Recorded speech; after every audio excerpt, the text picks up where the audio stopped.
Yeah, Mark Leiter joining us now. Mark Leiter Jr., of course, is the nephew of our very own Al Leiter. Mark, thanks very much for joining us. We appreciate your time. First of all, I have to know, what is Al like as an uncle? We see him as a coworker, very bubbly, very knowledgeable, but what's he like as an uncle? Keep it clean. Keep it clean. He's great. He's the same way. He's the same way off camera as he is on camera. He's great. Is he constantly manhandling you, trying to get you in the right position on the mound if he's showing you or trying to give you some instruction? He could get animated, but it's all in your best interest. When necessary, Roflo. When necessary. All right, Mark, I want to jump in real quick. Obviously, Craig Counsell. You guys have gotten off to a nice start, but Craig Counsell, for me, like, how much of a difference has it been for you just being around him and seeing him interact with the guys and his message to the team? It's been great.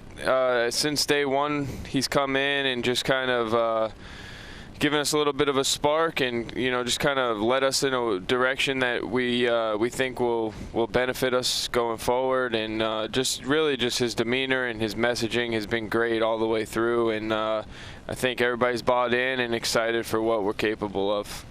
Before I get into you having one of the best pitches in the game, and the statistics don't lie in your split finger, let people hear your story. And I know this is just a quick segment here for us, but out of high school in Ocean County, your dad played, I played.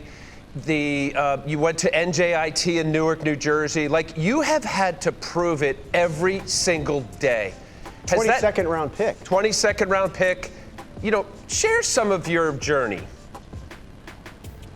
I would say I appreciate it. Just getting an opportunity, going to a smaller school and continuing to develop, getting that opportunity to develop in the Philly system where, fortunately, as a pitcher, you're going to get an opportunity to pitch, and kind of made the most of my opportunities and just kept going, and each year trying to prove it again. So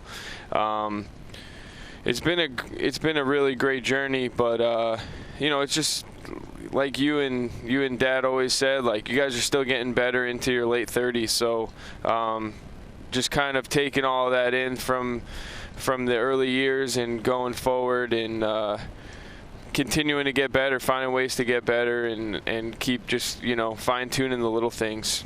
I'm proud of you, and you also had, multiple surgeries, but was there a turning point? I don't think I've ever really asked you that, because being now a bona fide major league pitcher coming out of the bullpen for the Cubs, was there a moment where you're like, yeah, okay, I feel that? Yeah, I would say, honestly, it was after my rookie season, just kind of taking everything in. Like, it's a big production, and just getting the opportunity to reset in the off season. And then unfortunately, I came into camp ready to go and I got hurt. So I didn't really get to put it on display until what I felt until a couple of years later after the surgeries and stuff. But it was just one of those things where it was like, man, I made it harder on myself than I had to. And unfortunately, the injuries kind of derailed the things I wanted to improve on, but unfortunately it was 4 years later, but fortunately for me, I got the opportunity with the Cubs, and it's been a really great opportunity here. Mark, how do you view this series, Mark? Obviously, we all know it's very early in the season, but the Los Angeles Dodgers came in with a lot of expectations. How do you guys view a series against the Dodgers at this stage of the season? I think every series all season is important. I don't know that you look at it any differently, but it's an early season test against a good team, and I think we're looking forward to it. We got them for the weekend day games at Wrigley. We know the crowd's going to be behind us, and it's definitely nice to have that coming.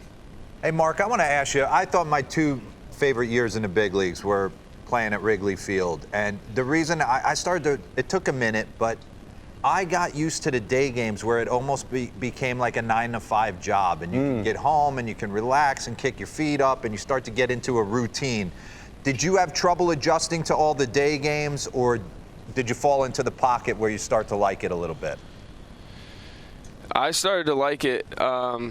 I definitely was a little nervous about it because it is a lot of day games, but I'll tell you what, like Friday 120 Wrigley Field, like it's always it's a party here, you know, and the fans, they stay the whole time. Like it's a really great atmosphere, and like a lot of places, day games, you're not getting the same crowds, but at Wrigley Field you're getting the same crowds, if not even more electric. So it's great for us. Are you downtown or are you in Wrigleyville?